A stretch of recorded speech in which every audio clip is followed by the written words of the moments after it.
عندك مشروع مهما كان صغير وعايز تحوله لبراند حقيقي الناس تثق فيه وتشتري منه. تعالى نعمل كده بالذكاء الاصطناعي. في الفيديو ده هنتعلم ازاي نبني براند كامل من الصفر على تشات جي بي تي. اول حاجة الفرق بين البراند وبين اي مشروع عادي.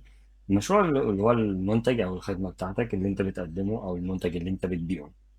البراند ده بيكون شخصية كاملة، لها شكل، لها أسلوب، لها صوت، لها هدف، لها جمهور محدد بتشتغل عليه. براند ده حاجة بتكون منظمة، حاجة شكلها كويس. في فرق كبير بين واحد مثلا بيبيع بيتزا وواحد عنده براند بيتزا. بيفرق بقى بيفرق بقى الباكجينج والشكل. نبدأ مع بعض ندخل على تشات جي بي تي علشان نبدأ نبني براند لينا كامل من الصفر. هنحط له البرومت ده. هسيب لكم الملف ده فيه كل البرومتس اللي احنا محتاجينها. ده علشان نعرف الشات جي بي تي على البراند بتاعنا. اقول له مثلا انا عندي مشروع. اقول له مثلا اسم المشروع، اي حاجه مثلا الاصيل مثلا. تمام. بيقدم المنتج مثلا عطور. ده براند وهمي، يعني احنا بنجرب عليه بس. وبيستهدف، انت ما تعرفش نوع العملاء بتاعتك مثلا ومش قادر تحددهم بشكل دقيق. نقول له ان انت ساعدنا في استهداف العميل بتاعنا. بيستهدف عايزك مثلا تساعدني في استهداف العملاء. واقول له بقى هو البراند ده ممكن يكون شكله عامل ازاي، ايه اهم مميزاته، ايه الرساله اللي يقدمها للجمهور، وايه القيمه اللي بيديها لهم. كده هو يبدا يديني تصور كامل لشكل البراند بتاعي. الأصيل بيقول لك مثلا كاسم يوحي بالفخامة، مرتبطة بالأصالة والتراث، الروائح العربية والغربية الممزوجة بجودة عالية. يبدأ يديلك كل التفاصيل عن البراند بتاعك. أكيد أنت بيكون عندك تفاصيل تاني بتساعده بيها، بتصحح له حاجات معينة. مش هنعتمد طبعا على الذكاء الاصطناعي بشكل كامل 100%. أكيد لينا بصمة ولينا الإضافة بتاعتنا، هو بيساعدنا مش أكتر. إحنا بنوجهه وإحنا اللي بنطلع باللي إحنا عايزينه منه. واللي بيقترح مثلا عليك ألوان، بيقترح عليك خطوط، أسلوب تصوير، كل حاجة. يقول لك مثلا أهم مميزات البراند بتاعك ممكن يكون ثبات قوي جدا، مكونات خام، زيوت عالية التركيز، أسعار، تجربة فخمة للعميل. كل حاجة بص يبدأ يتكلم معاك فيها. ممكن أنت تبدأ طبعا تزوده زي ما قلت لك بالمعلومات اللي عندك أو التفاصيل اللي عندك اللي مش عنده هو. بعدين كمان هيديلك رسالة البراند بتاعك. تبدأ تختار مثلا رسالة للبراند بتاعك تبدأ تشتغل عليها. يعني زي الناس اللي بيقول لك الأصالة مش بس رائحة، الأصالة إحساس بيكمل حضورك. طبعا أي حاجة في الألوان، في رسالة البراند، أي حاجة بيديها لك تقدر أنت تعدل عليها وتوجهها. تقول له لا أنا عايزها مثلا شكلها كذا، وعايز يكون فيها كذا. وبرضو يعني اللي أنت عايزه شوف اسأله هل ده صح ولا هو بيقترح عليك الصح. في النهاية أنت هدفك إن أنت تعمل حاجة صح، حاجة مظبوطة، حاجة احترافية. تمام. وبيبدأ يقول لك الفكرة واللي بيشرح لك اللي هو الحاجات اللي هو كتبها لك، القيمة اللي البراند بيديها للعميل. يقول لك مثلا برضو إيه، يبدأ يشرح لك الحاجات اللي أنت ممكن تشتغل عليها. الجمهور المستهدف يبدأ بقى بيقول لك إيه، بناء على الهوية دي هنستهدف مثلا شباب من 18 ل 40. وبيقول لك ليه نستهدفهم. اتنين هيقول لك برضو محبين الروائح العربية. تلاتة العملاء اللي بيهتموا بالانطباع الأول، أصحاب الشغل، السيلز، رواد الأعمال المهتمين بالشياكة، جيفت بايرز اللي هم الناس اللي بتشتري هدايا. حاجات كتير هتبدأ تشتغل. أنت ممكن تكون عندك أنت تاني ناس تاني في الجمهور أو فئات تانية تبدأ تزوده بيها. تقول له مثلا أنا عندي مثلا الناس دي فئة معينة مثلا بيهتموا بالعطور وبيشتروا مني، بيهتموا بعطور مثلا العطور بتاعتي مثلا زيوت كذا، أو مثلا بأسعار كذا وبتفاصيل كذا. تبدأ أنت تزوده بالتفاصيل ده عشان تقدر تبني براند كامل من كل حاجة. طبعا هو بيقول لك بعد كده هيقول لك إيه لو عايز يديك المميزات الفريدة المميزات للحاجات اللي بتميزك أنت كبراند. يديك سلوجان، محتوى صفحات السوشيال ميديا. كل ده هندخل عليه واحد واحد. ده كده بعد ما حاولنا ايه نعرف البراند بتاعنا من كل حاجة. تمام. طيب ندخل على الحاجة اللي بعدها، ازاي نعمل شخصية براند. قلت له مثلا عندي المشروع بتاع كذا واسمه كذا، بيقدم المنتج كذا وبيستهدف إنه العملاء كذا. قول له مثلا إيه الحاجات اللي إحنا نقدر نشتغل عليها في شخصية البراند، شكله عامل إزاي، مميزاته، وإيه الرسالة اللي بيقدمها للجمهور، وإيه القيمة اللي بيديها لهم. إحنا خلاص هو عنده المنتج وعنده اسم المشروع وعنده نوع العملاء، إحنا بس هنسأله الأسئلة دي. نبدأ نقول له شخصية البراند، نحط له الأسئلة دي. وفي حاجات أصلا نجاوب عليها قبل كده، بس ما فيش مشكلة يعني، تمام. احنا كنا أخدنا منه أصلا رسالة، وأخدنا منه شكل البراند تقريبا، وأخدنا منه الحاجات دي كلها، ما فيش مشكلة. دي القيمة اللي البراند بيديها للعميل: فخامة، ثبات عالي، رائحة فريدة، تجربة شراء راقية، كل الحاجات دي كلها.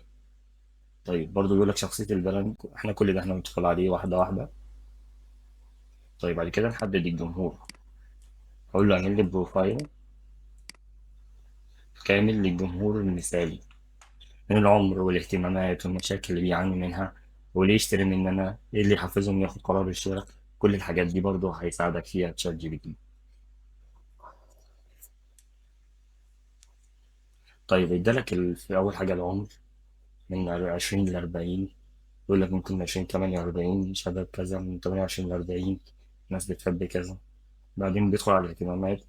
الجمهور ده غالبا مهتم بالمظهر، الروائح الفريدة، متابعة ترندات العطور، براندات الفاخرة. زي ما قلت لك، انت اكيد انت هتزودهم معلومات تانية عندك، التفاصيل دي عندك.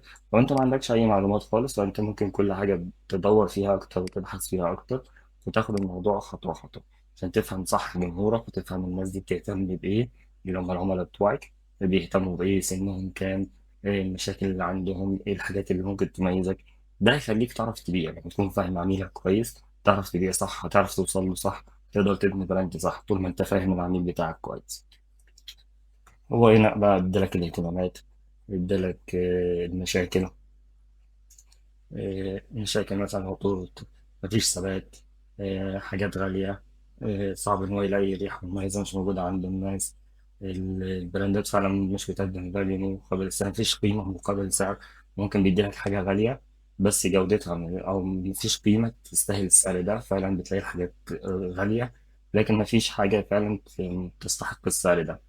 شكل العلبة والتغليف، العطور، فعلا العطور المحلية كتير منها ضعيفة مش بيدي إحساس بالفخامة.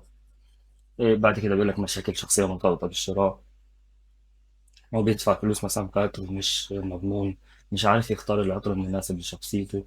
كل الحاجات دي فعلا دي مشاكل بتواجه الناس في مجال العطور. انت بقى تقدر تعرف كل المشاكل دي وتحددها عشان تعرف تقدر تفهم شخصيتك، شخصية البراند بتاعك، وشخصية اقصد شخصية العميل، معلش، شخصية العميل بتاعك، عشان تعرف تبيع له وتعرف توصل له صح، تعرف تقدم له حاجات مناسبة ليه.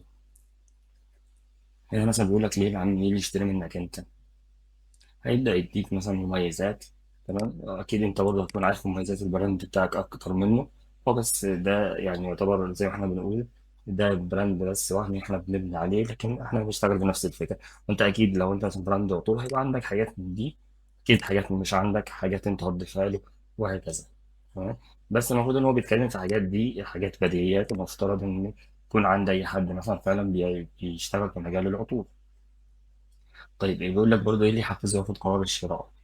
يقول لك السعر، التجارب، التصميم، فعلا كل الحاجات دي هتفرق معاك.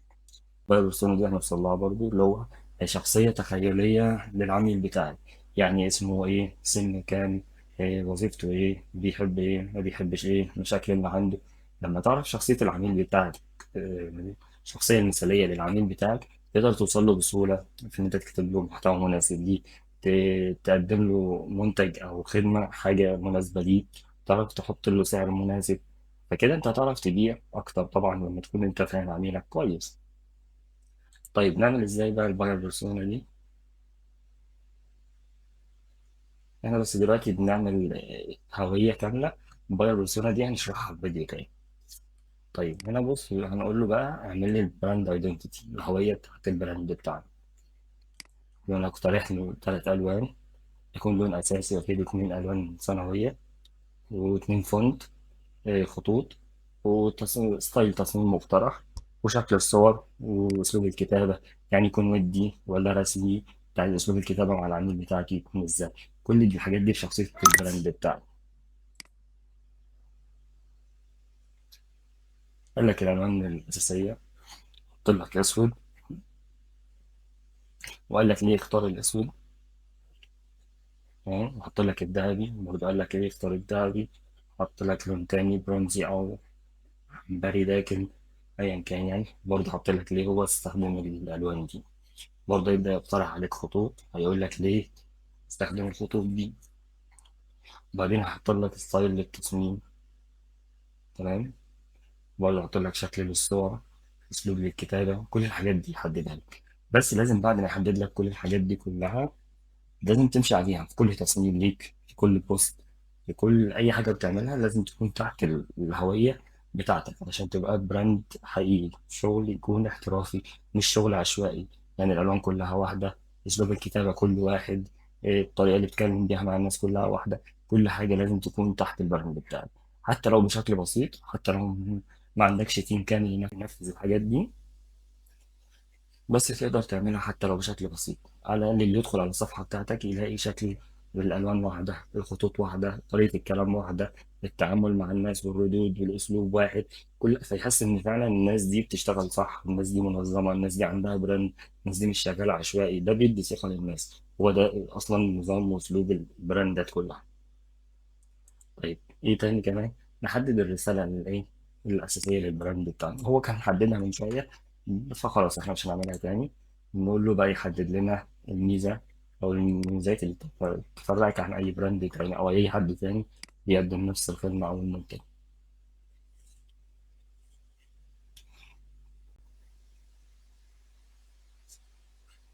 كده يبدأ يدي لك الحاجات أو المميزات اللي المفروض تفرقك عن أي حد تاني. مفترض المميزات دي أنت تكون عارفها أكتر منه، بس هو ممكن هيساعدك مش أكتر. ادالك الفكرة الأساسية، وادالك الحاجات أو العناصر اللي تحتها. بعد كده عمل لك صياغة بجملة واحدة، وكده بنسبة كبيرة تكون قدرت تبني براند ليك. البراند ده فيه شخصية البراند بتاعك، أسلوبه، وفيه كمان شكل البراند من ألوان وخطوط وطريقة كلام، كل حاجة في البراند. بقى عندك براند كامل تقدر تمشي عليه في كل حاجة، في تصميماتك، في ردودك على الناس، في كل حاجة. عندك مميزات بقى المفروض تشتغل عليه. خلاص عرفت المميزات اللي هتميزك عن أي حد تاني، وايه اللي بيميزك، وليه هيشتري منك انت مش هيشتري من براند تاني او من حد تاني بيقدم نفس المنتج، وايه اللي ممكن يحفزه ياخد قرار الشراء. خلاص انت كده بقى عندك تصور كامل للبراند بتاعك، وايه اللي بيميزك وايه اللي بيميز الناس التانية، ايه نقاط الضعف والقوة عندك وعند غيرك، وكل الحاجات دي كلها. بقى عندك براند حقيقي تقدر تمشي عليه حتى لو مش بشكل احترافي 100%. أكيد الهوية والبراند حاجات وتفاصيل أكبر من كده بكتير جدا، بس ده للمشاريع الصغيرة، الناس اللي ما عندهاش تيم، اللي ما عندهاش حد يساعدها في الشغل، او ما عندهاش الامكانيات ان هي تعمل كده. فده حاجه بسيطه، بدل ما تشتغل عشوائي، يكون صفحتك مثلا كل بوست شكل، يكون كل من ناحيه اللون، من ناحيه طريقه الكتابه، من ناحيه النصوص، من ناحيه الالوان، الخطوط، كل حاجه. لما يبقى عشوائي كل حاجه من مكان، كل حاجه بطريقه عشوائيه مختلفه غير التانيه، لا احنا خلينا براند كل حاجه فيه موحده، كل حاجه ليها طريقه واحده ماشيين بيها، ليه عندنا براند حقيقي. حتى لو بشكل بسيط، فبس هيكون أحسن من إن نشتغل عشوائي. بس كده، لو عجبك الفيديو واستفدت متنساش تتابعني علشان هنشرح حاجات كتير في التسويق ل AI.